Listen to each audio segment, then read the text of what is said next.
Aku bukan menantu sampah. Bab 847. Beri kalian waktu 30 detik. Wajah Andrew memucat, berkata dengan canggung, "Rocky, ibumu itu marah padaku." Terakhir kali saat dia keluar dari rawat inap rumah sakit, hati selalu merasa bersalah dan tidak tahu bagaimana mengatakannya. Dia mengatakan beberapa hari ini suasana hati sedang tidak baik, kamu jangan ikut perhitungan dengannya. Petik 2. Aku tahu. Rocky mengangguk, dalam hatinya acuh tak acuh. Seandainya Jenny bukanlah ibu mertua Rocky, Rocky mungkin akan memukul kepalanya berkali-kali karena masalah dengan istrinya. Dewi juga menghela nafas dan berkata, ibu juga karena linglung sesaat. Aku tidak menyalahkannya atas apa yang terjadi terakhir kali. Ayah, tolong bujuk dia untuk berhenti membuat masalah di rumah.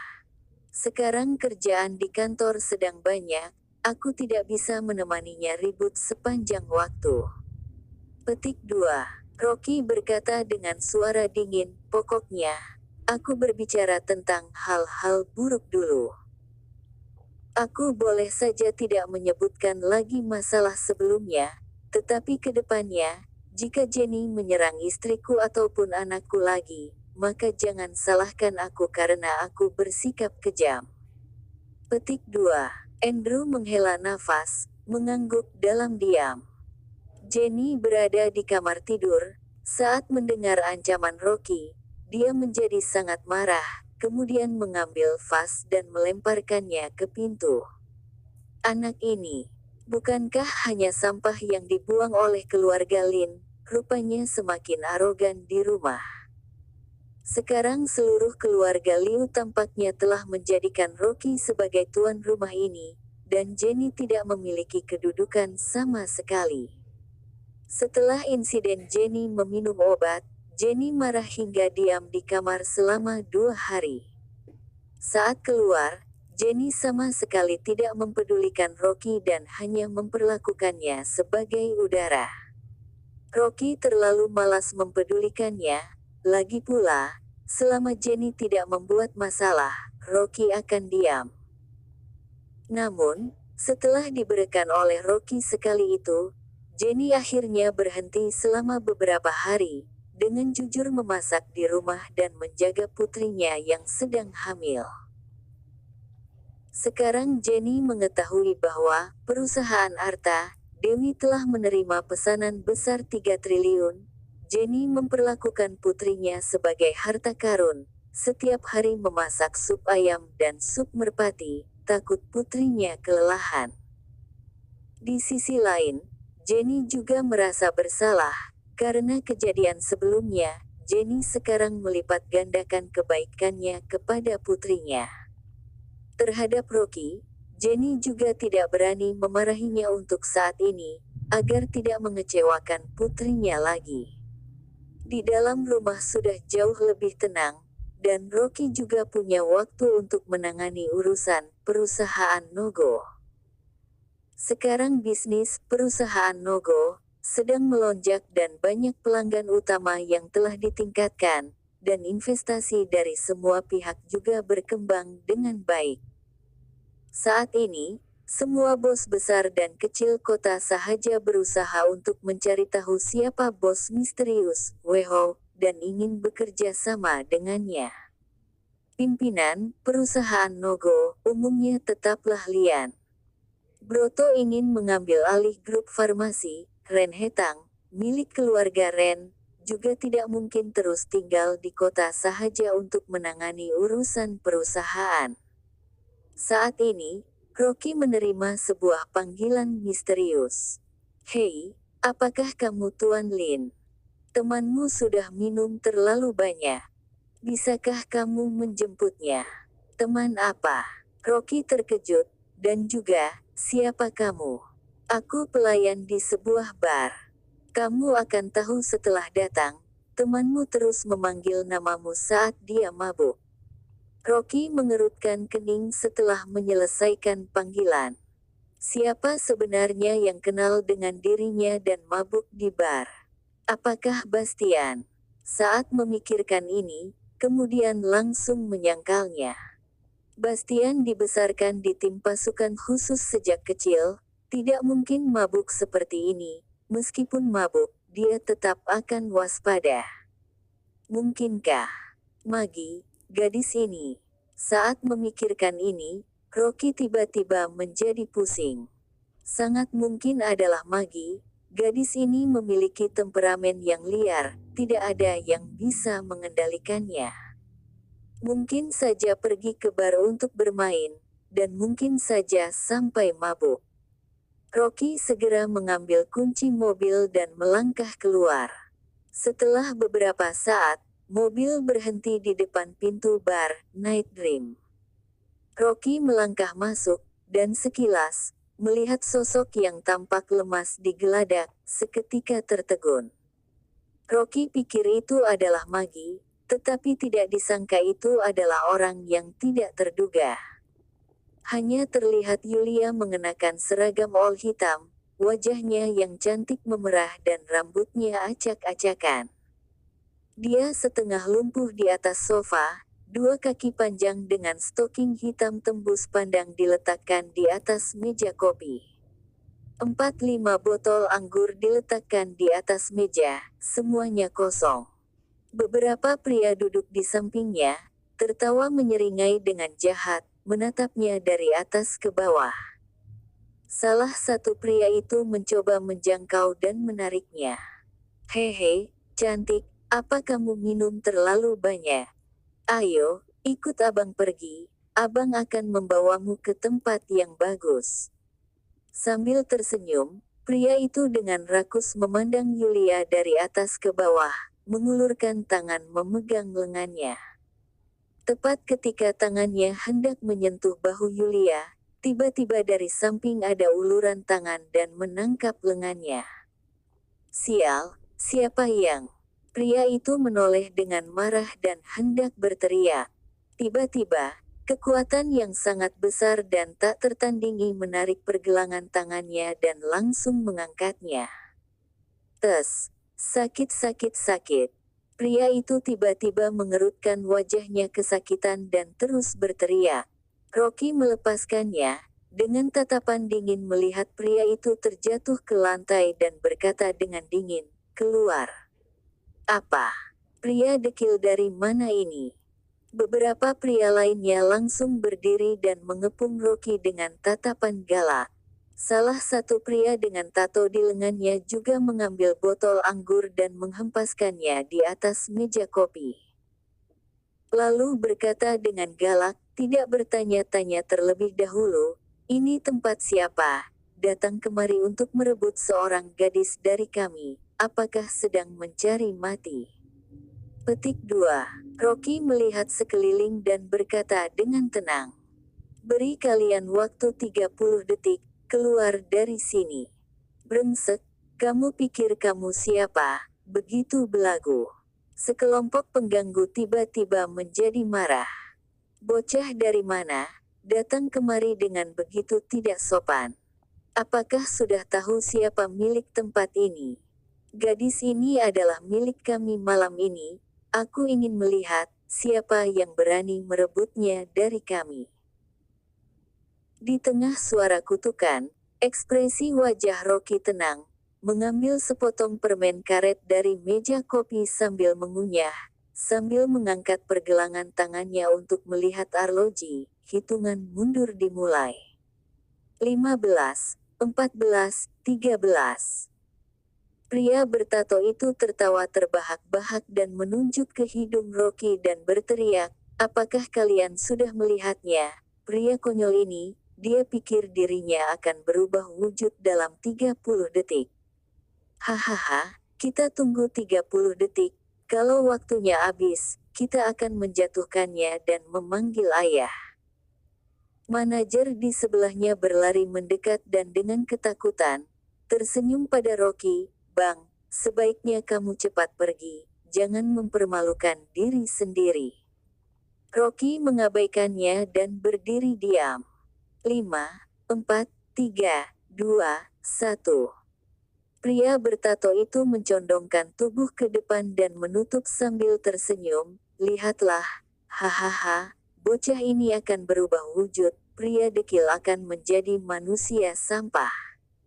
Waktu habis. Saat Rocky melontarkan kata-kata ini, dia perlahan mengangkat kepalanya, matanya tiba-tiba menjadi ganas. Aura pembunuh yang memancar dari seluruh tubuhnya menyebabkan sekelompok preman yang tertawa liar di sekitarnya, menutup mulut mereka dengan tak terkendali dan menatapnya dengan takjub. Ayo, Tuan Chow bertarunglah di sini. Pria bertato itu maju ke depan dan menepuk otot dadanya yang kuat dengan ekspresi jijik. Baik, sebelum Rocky berbicara, tiba-tiba membuka mulutnya dan mengeluarkan sepotong permen karet. Plak, permen karet mengenai dada pria bertato itu dengan akurat. Pria bertato itu bahkan tidak bersuara, matanya kusam dan langsung terjatuh ke belakang, darah mengalir dari sudut mulutnya. Tiba-tiba, di sekitar mulai hening. Beberapa preman itu ketakutan memandang pria bertato di genangan darah, ketakutan hingga tidak bisa berbicara. Mati, sudah mati. Manajer itu begitu ketakutan sampai kakinya lemas dan langsung terjatuh ke lantai. Satu serangan saja langsung mengorbankan nyawa, ini benar-benar bintang kejahatan. Aku bukan menantu sampah. Bab 848 diberi obat. Rocky dengan santai menepuk-nepuk tangannya, semua tulang rusuk sudah patah. Jika pergi ke rumah sakit sekarang, mungkin masih bisa menyelamatkan nyawanya. Sial. Seluruh bar seketika menjadi rusuh, kerumunan melarikan diri ketakutan. Beberapa preman tercengang dan berbalik untuk melarikan diri. Di belakangnya, terdengar suara dingin Rocky. Apakah aku membiarkan kalian lari? Waktu 30 detik sudah sampai. Manajer itu terduduk di lantai, sekujur tubuhnya terdiam menatap sosok Rocky. Rocky hampir seperti kilat, bergegas ke kerumunan, begitu cepat hingga orang lain tidak bisa melihatnya dengan jelas. Itu seperti bayangan hitam yang berkedip-kedip di kerumunan. Dan setiap kali dia meninju, akan ada teriakan dari kerumunan, lalu ada orang yang terjatuh. Dalam waktu kurang dari setengah menit, semua orang di bar berlarian hingga kosong. Dan barusan beberapa preman kecil itu, semuanya terjatuh ke lantai dengan bola mata memutar ke atas, wajah mereka berlumuran darah. Rocky memasukkan tangannya ke dalam saku celananya, berjalan kembali sambil bersiul, mengangkat alisnya ke arah manajer yang sedang berbaring di sofa. Kamu belum pergi. Aku. Manajer memucat karena ketakutan, dan tiba-tiba berlutut di lantai. Abang, jangan bunuh aku hanya pekerja paruh waktu. Orang-orang ini adalah preman di dekat sini, jadi tidak ada hubungannya denganku. Rocky melirik, melambai untuk membiarkan manajer itu pergi. Panas sekali. Panas. Pada saat ini, terdengar suara wanita yang sedang tidak nyaman di sofa. Rocky segera berjalan mendekat dan melihat Yulia yang tidak tahu kapan sudah sedikit mulai pulih, mengerutkan kening dan terus-menerus menarik kerah baju. Wajah Rocky serius dan segera melangkah maju, menyentuh pembuluh darah Yulia. Benar saja, ternyata sudah. Aura dingin melintas di mata Rocky, dan jika dia datang beberapa menit lebih lambat, efek obat Yulia akan bereaksi dan konsekuensinya akan tidak terduga. Panas. Yulia terus berteriak, menggerakkan tubuhnya di sofa, tampak sangat tidak nyaman. Yulia mengenakan rok all hitam, jasnya sudah dia lepas, dan hanya mengenakan kemeja putih yang ketat. Kancing di kerah baju sudah dibuka olehnya, memperlihatkan kulit yang halus, gelombang. Kedua kaki indahnya terbungkus stoking sutra hitam tembus pandang, terus mengayuh di lantai. Dia menendang salah satu sepatu hak tinggi stiletto hitam, memperlihatkan kaki indah yang dibungkus dengan stoking sutra, kecil dan indah. Selain itu, wajahnya yang cantik memerah, rambutnya acak-acakan, dan tangannya terus membuka pakaiannya. Penampilan ini benar-benar membuat pria tidak bisa menahan diri. Rocky mengerutkan kening. Yulia yang seperti ini, jika dirinya membawanya pergi, mungkin akan dikritik oleh orang lain. Rocky mengeluarkan ponselnya dan menelepon. Yulia mabuk, kamu datang kemari dan jemput dia kembali. Kamu jangan bergerak, aku akan menghilangkan efek obat padamu lebih dulu. Setelah Rocky menyelesaikan panggilan telepon, Rocky menekan bahu Yulia, menyatukan kedua jari tengah dan kedua tangan kanannya, kemudian meletakkannya di titik akupuntur tubuh untuk menghilangkan efek obat di dalam tubuhnya. Tepat ketika Rocky hendak mengakupuntur di titik akupuntur, hembusan angin harum tiba-tiba menerpa dari belakangnya, diikuti dengan tubuh yang lembut dan hangat yang tiba-tiba menekan punggungnya. Pria tampan, apa yang kamu lakukan? Aura Rocky meledak dan sedikit bergetar, langsung membanting orang di belakangnya, dengan cepat melepaskan kesadaran spiritualnya. Rocky menghela nafas lega ketika kesadaran spiritualnya memperhatikan orang di belakangnya. Bukan orang yang berbahaya. Rocky berbalik dan melihat orang di belakangnya dengan ekspresi dingin. Di belakangnya, ada seorang wanita berpakaian minim dengan rambut merah anggur dan rok ketat berpotongan rendah. Garis leher yang sangat rendah memperlihatkan area kulit yang luas, terutama sepasang ombak besar, hampir saja melompat keluar. Apalagi roknya sangat pendek sehingga tidak bisa menutupi celana pendek, bahan roknya masih tembus cahaya dan bisa langsung terlihat. Rocky melihat ke atas dan ke bawah, dalam hatinya terkejut. Wanita ini, ternyata tidak memakai dalaman. Tes-tes, ini cukup seksi. Cukup. Apakah sekarang wanita yang clubbing begitu terbuka? Namun, meskipun wanita ini tidak secantik Yulia, tapi secara keseluruhan masih terlihat cukup bagus, postur tubuhnya juga menonjol. Rocky tidak tahan dan menatapnya beberapa kali lagi. Bagaimanapun juga, wanita yang begitu berani dan terbuka, biasanya tidak bisa dilihat di jalanan. Wanita itu juga memperhatikan tatapan Rocky, dengan sengaja menegakkan dadanya, dan berkata dengan hati-hati. Pria tampan, tadi kamu sangat tampan. Kamu sangat kuat, kamu bisa menjatuhkan preman-preman ini sendiri. Kamu benar-benar seorang pria sejati. Rocky melipatkan lengan dan menyipitkan mata, benarkah? Tentu saja, aku suka pria yang bisa bertarung. Wanita itu berkata sambil mengedipkan matanya, pria tampan, apakah kamu ingin bermain bersama malam ini? Rocky menyentuh dagunya dan berkata dengan senyum jahat, bagaimana kamu ingin bermain? Kamu bukan karena ingin meminta bayaran, kan? Pria tampan, kamu benar-benar bisa bercanda. Wanita seksi itu gemetar sambil tersenyum, matanya menjadi lebih berani, aku terpesona oleh dirimu. Aku akan bersamamu malam ini. Kamu dapat melakukan apapun yang kamu inginkan padaku. Kedua matanya menatap Rocky, semakin dia melihat, semakin bercahaya. Pria ini tampan dan bertubuh bagus, barusan dirinya bersembunyi di dekat pintu, melihat Rocky bergegas ke kerumunan, meninju para preman dengan kepalan tangannya, sangat tampan sekali. Jika menghabiskan waktu bersamanya malam ini, dirinya tidak masalah. Pria tampan, bagaimana? Wanita seksi itu terus mengedipkan matanya, Aku berjanji akan membuatmu segar kembali malam ini dan mengalami perasaan yang berbeda dari biasanya.